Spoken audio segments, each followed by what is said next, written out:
во духот на овој амбиент, во духот на таа празнична магија која што ние исто се обидуваме секојдневно да пренесеме преку екраните, ќе биде и следниот разговор.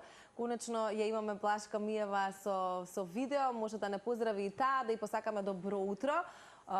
Да, со убава Елка во позадина, колку што можам да видам. Блашка, добро утро. Прекрасно. Блашка, добро утро. Се надеваме дека не те пробудиме премногу рано со оглед на тоа дека имаш и причина секој утро да разбудиш и да имаш насмевката најголема поради убавата семена идила. Да, добро утро. Не знам сега пак камерата. Камерата нешто не ти соработува, ама можеш и со рака да ја држиш, па нема да биде многу страшно, Блашка. Добри сме, супер. Ете, и Елката имаме, така што совршено. Како си утрово?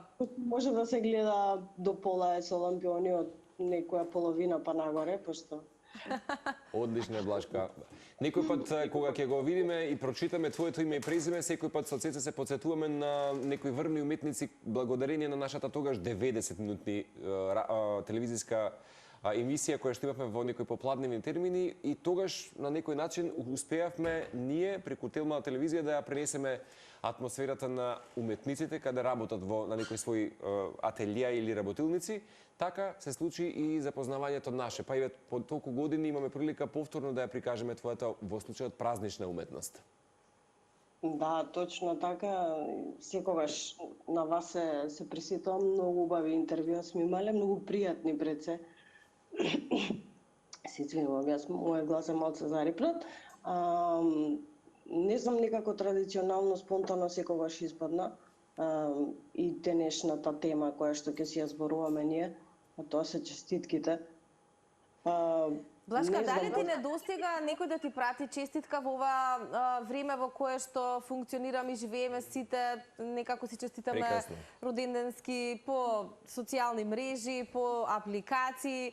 Дали ти недостига ваков момент и дали може би оттаму потребата да создадеш нешто вакво, па и на твојата киркичка да ги го пренесеш, може би еден од најубавите моменти во кои што ти си уживала во твоето детство?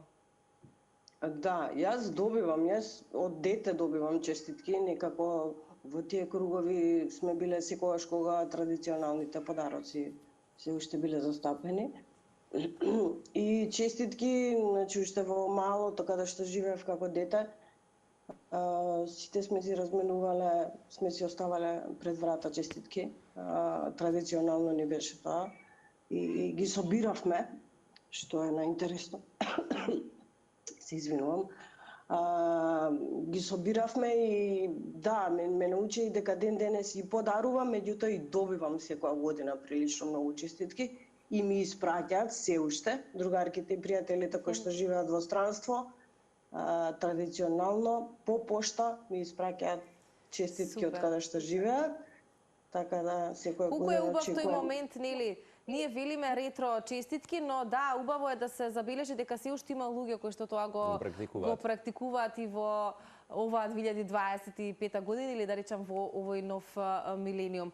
Овие честитки за кои што ние конкретно денес зборуваме, Блашка, се нацртани рачно од тебе, со оглед на тоа што си уметник, верувам дека не ти беше нешто многу тешко или посебен предизвик да кажам, но верувам ти било посебно уживање да тие невини детски ликови кои што не потсетуваат на дечиња од нашето детство, ги пренесеш баш.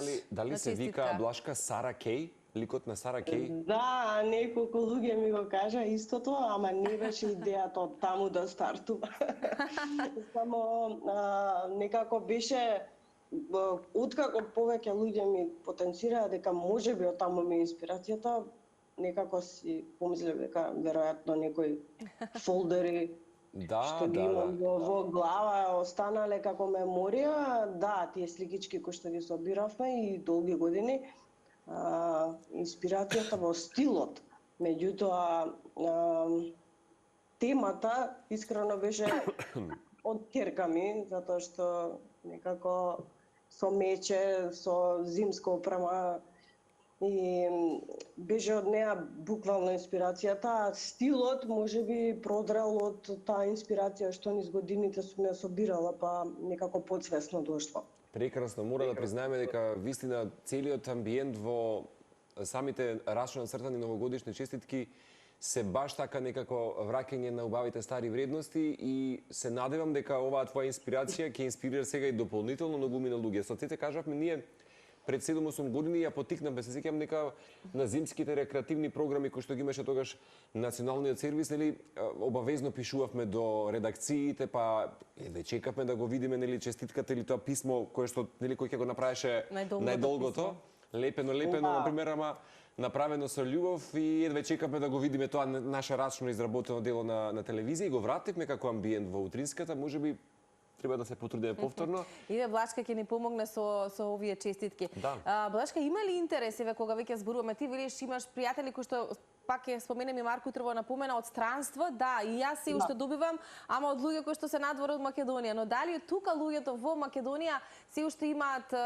интерес да можеби купат од овие честитки или да рачно си направат свои и да ги пратат по пошта, сега зборувам? По пошта искрено не знам дали ги испраќаат. Во нашата земја не ги испраќаат, тоа сум сигурна, меѓутоа ги испраќаат во странство. Кој знае кога? Добро. Но во странство ги испраќаат, затоа што ми испраќаат потоа фотографии од луѓето кои што ги примиле. Како ги поставиле дома, си ги ставиле над камен, доелка или слично, ми ги праќаат фотографиите. Одлично. Тоа значи дека ги купуваат и овие честитки, има интереси за овие. Да. Секоја година традиционално јас не правам голема количина честитки.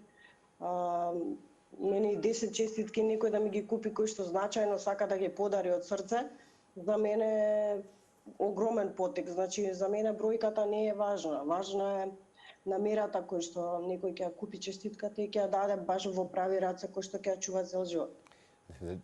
Човек да посака сите да ги има, Блашка, сериозно, секоја ти честова, баш врати насмевка и кај нас. Инаку како за празниците планираш да го поминеш или најрелаксирано дома, можеби уживајќи со семејната атмосфера? Да, па мислам дека дома би било некако најпригодно, искрено и сега со воздухот, меѓутоа одењето на планина е нешто што не е во план. Задолжително, така е, добро овој период. Да, така да секако ќе биде одењето на планина семејно, така да кај да сме за Така е. Да. Супер. Ни доаѓаат празниците за кои што велиме дека секогаш треба да бидат поминати во кругот на семејството и пријателите, па верувам дека така ќе биде и испраќањето, Блашка, на оваа 2025 и дочекот на новата година. Ти благодариме ова утро што ни се вклучи, што ни ја сподели твојата убава мисија да разубавуваш домови и да носиш новогодишна убава пратечна атмосфера благодарение на твоите новогодишни честитки. Ако некој сака да си купи, слободно може нели да те контактира по социјалните медиуми и да пројави на тој начин интерес за она што ти го работиш. Ви благодарам многу и на двајцата. Сакам да ви ги честитам божикните. Марко, знам дека слави сега. За 2 дена. Така е, за 2 дена. Да. Прво едните божикни, па новогодишните, па потоа другите божикни празници и така натаму. Да си ги поминете релаксирано, да се одморите и во новата година да продолжите со вашето одлично дуо, со одлични интервјуа и со нормално професионалност која што ја работите со години. Да, и здравје. Здравјето најважно. Тоа ќе си го посакаме во најголеми количини. Ти благодариме, честа е обострана што те имаме во нашиот круг и на пријатели и врвни уметници кај нас кои што придонесуваат да се зачува оваа културна нишка, а секако во 2026 чекаме нови датуми за интервјуа и за наши дружби како што сме ги имале и досега.